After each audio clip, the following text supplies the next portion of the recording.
गंगा, गोदावरी, कावेरी, तम्रपाणी, सिंधु, सरयू और नर्मदा, इन 7 नदियों को सप्तगंगा कहा गया है। समुद्र के तट का स्थान इससे भी 10 गुना पवित्र माना गया है और पर्वत के शिखर का प्रदेश समुद्र तट से भी 10 गुना पावन है।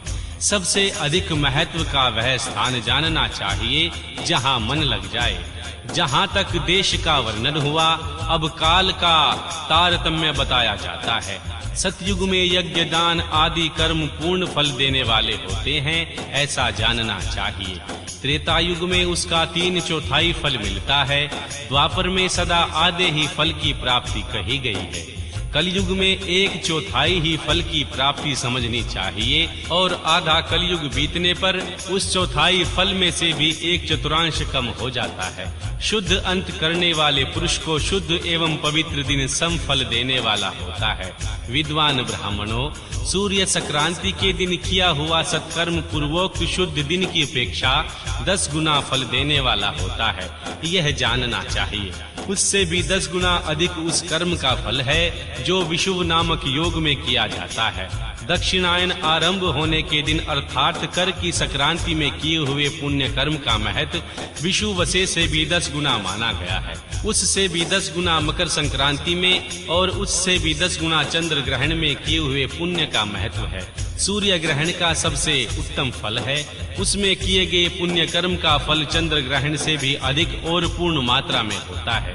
इस बात को विज्ञ पुरुष जानते हैं। जगत रूपी सूर्य का राहु रूपी विष से संयोग होता है, इसलिए सूर्य ग्रहण का समय रोग प्रदान करने वाला होता है। अर्थात उन विष की शांति के लिए उस समय स्नान, दान और तप करें। वह काल विष की शांति के लिए उपयोगी होने के कारण पुण्यप्रद माना गया है। जन्म नक्षत्र के दिन वह व्रत की पूर्ति के दिन का समय सूर्य ग्रहण के समान ही समझा जाता है, परंतु महापुरुषों के संग का काल करोड़ों सूर्य ग्रहण के समान पावन है, ऐसा ज्ञानी पुरुष जानते मानते हैं। तपोनिष्ठ योगी और ज्ञाननिष्ठ यति ये पूजा के पात्र हैं, क्योंकि ये पापों के नाश में कारण होते हैं। जिसमें 24 लाख गायत्री का जाप कर लिया हो, वह ब्राह्मण भी पूजा का उत्तम पात्र है। वह संपूर्ण फलों और भोगों को देने में समर्थ है।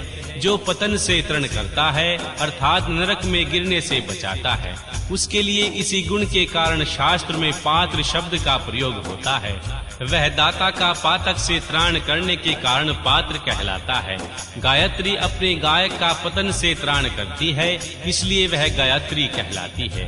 जैसे इस लोक में जो धनहीन है वह दूसरों को धन नहीं देता, जो यहाँ धनवान है वही दूसरों को धन दे सकता है। उसी तरह जो स्वयं शुद्ध और पवित्र आत्मा है वही दूसरे मनुष्यों का त्राण या उद्धार कर सकता है। जो गायत्री का जाप करके शुद्ध हो गया है वही शुद्ध ब्राह्मण कहलाता है। इसीलिए दान, तप, होम और पूजा सभी कर्मों के लिए वही शुद्ध पात्र है। ऐसा ब्राह्मण ही दान तथा रक्षा करने की पात्रता रखता है। स्त्री हो या पुरुष, जो भी भूखा हो वही अन्नदान का पात्र है।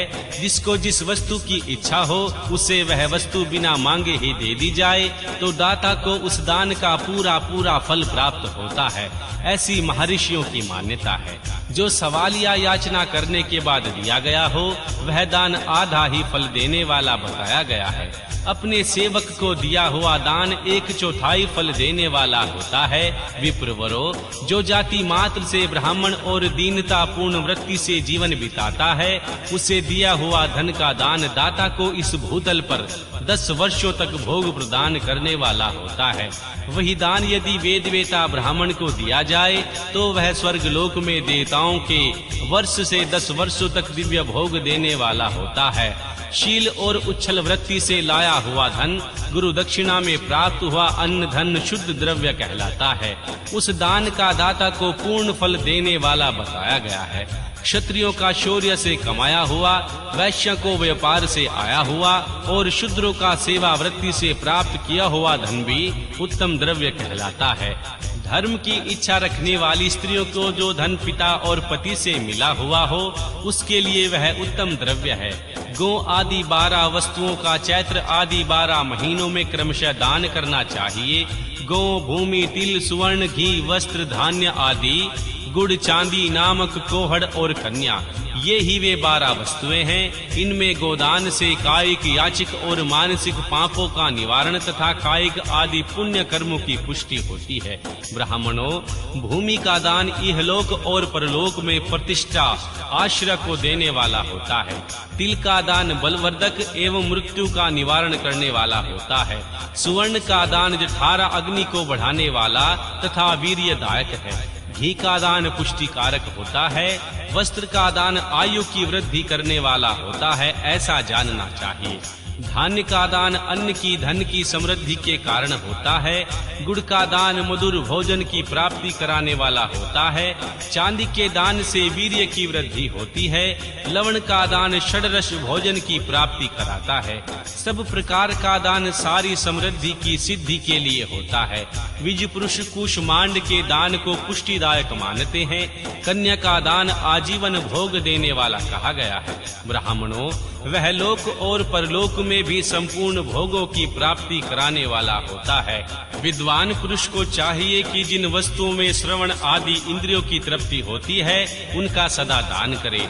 श्रोत्र आदि 10 इंद्रियों के जो शब्द आदि 10 विषयक हैं, उनका दान किया जाए तो वे भोगों की प्राप्ति कराने वाले होते हैं तथा दिशा आदि इंद्रियों देवताओं को संतुष्ट कराने वाला होता है।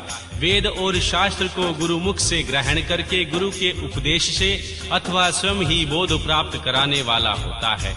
जो बुद्धि का या निश्चय होता है कि कर्मों का फल अवश्य मिलता है, इसी को उच्च कोटि की आस्तिकता कहते हैं। भाई बंधु बुद्धि या श्रद्धा होती है, वह कनिष्ठ श्रेणी की आस्तिकता होती है। जो सर्वथा दरिद्र हैं, उनके जिनके पास सभी वस्तुओं का अभाव है, यह वाणी अथवा कर्म शरीर द्वारा यजन करें। मंत्र, स्तोत्र और जप आदि को वाणी द्वारा किया गया यजन समझना चाहिए तथा तीर्थ यात्रा और व्रत आदि को विद्वान पुरुष शारीरिक यजन मानते हैं। जिस किसी भी उपाय से थोड़ा या बहुत देवता तर्पण बुद्धि से जो कुछ भी दिया अथवा किया जाए, वह दान या सत्कर्म भोगों की प्राप्ति कराने में समर्थ होता है। तपस्या और दान ये कर्म मनुष्य को सदा करने चाहिए। ऐसे ग्रह का दान करना चाहिए जो अपने वर्ण, चमक, दमक या सफाई और गुण सुविधा से सुशोभित हो। बुद्धिमान पुरुष देवताओं की तृप्ति के लिए जो कुछ देते हैं, वह अतिशय मात्रा में और सब प्रकार के भोग प्रदान कराने वाला होता है। उस दान से विद्वान पुरुष इस लोक और परलोक में उत्तम जन्म और सदा सुलभ होने वाला भोग पाता है। ईश्वर पारायण बुद्धि से यज्ञ, दान आदि कर्म करके मनुष्य मोक्ष फल का भागी होता है। अध्याय 15। पृथ्वी आदि से निर्मित देव प्रतिमाओं के पूजन की विधि, उनके लिए नैवेद्य का विचार, पूजन के विभिन्न उपचारों का फल, विशेष मास, वार, तिथि एवं नक्षत्रों के योग में पूजन का विशेष फल तथा लिंग के वैज्ञानिक स्वरूप का विचेषण। ऋषियों ने कहा, साधु शिरोमणे, अब आप पार्थिव प्रतिमा की पूजा का विधान बताइए जिसमें समस्त अभिष्ट वस्तुओं को प्राप्ति होती है। श्री सूत जी बोले, महर्षियों, तुम लोगों ने बहुत उत्तम बात पूछी है। पार्थिव प्रतिमा का पूजन सदा संपूर्ण मनोरथों को देने वाला तथा दुख का तत्काल निवारण करने वाला होता है। मैं उनका वर्णन करता हूँ, तुम लोग ध्यान देकर सुनो। पृथ्वी आदि की बनी हुई देव प्रतिमाओं की पूजा इस भूतल पर अभिष्ट फलदायक मानी गई है। निश्चय ही उनमें पुरुषों का और स्त्रियों का भी अधिकार है। नदी, पोखरे अथवा कुएं में प्रवेश करने वाले पानी के भीतर जो मिट्टी है, उसे ले आएं।